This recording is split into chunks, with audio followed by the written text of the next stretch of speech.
سلام دوستان، خوش آمدید به کانال ما. امروزه ویدیو ما درباره حیات حقیقی آسیا و دروغ می باشد.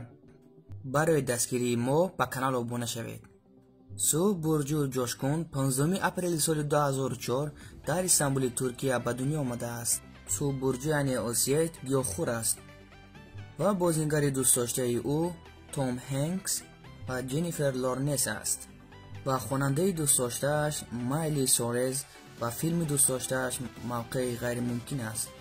او همچنین مخلص اشدی فوتبال است و شهرهای دوست داشته‌اش پاریس و تایلند می باشد.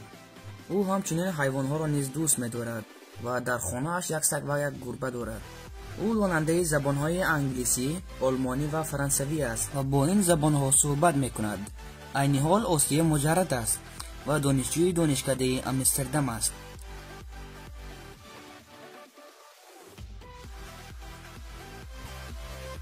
هنرپیشه جوان ولی علاقه معروف ترک آنور سیدیاران امسال نیز در یک از سلسله فیلم‌های معروف درامایی در نقش دروغ نقش بازیده است.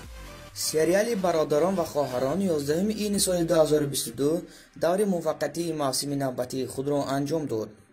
آنور سیدیاران فراموش نمی‌کند که پیروان خود را با عکس‌های نو منتظم در صحیفه‌هایش نشر می‌کند شاد کند.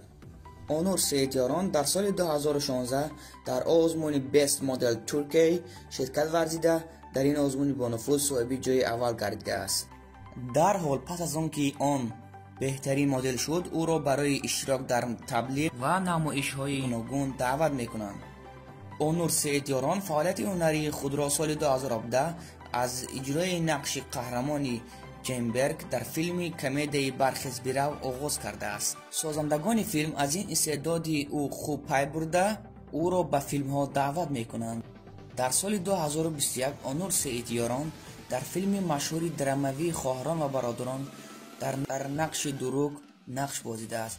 با طفل این فیلم هنرپیشه جوان آنور سیدیاران خیلی زود معروف و شناخته شد. خوب دوستان، ویدیو ما در اینجا با آخر می رسد. با ویدیو لایک و به کانال ابونه شوید.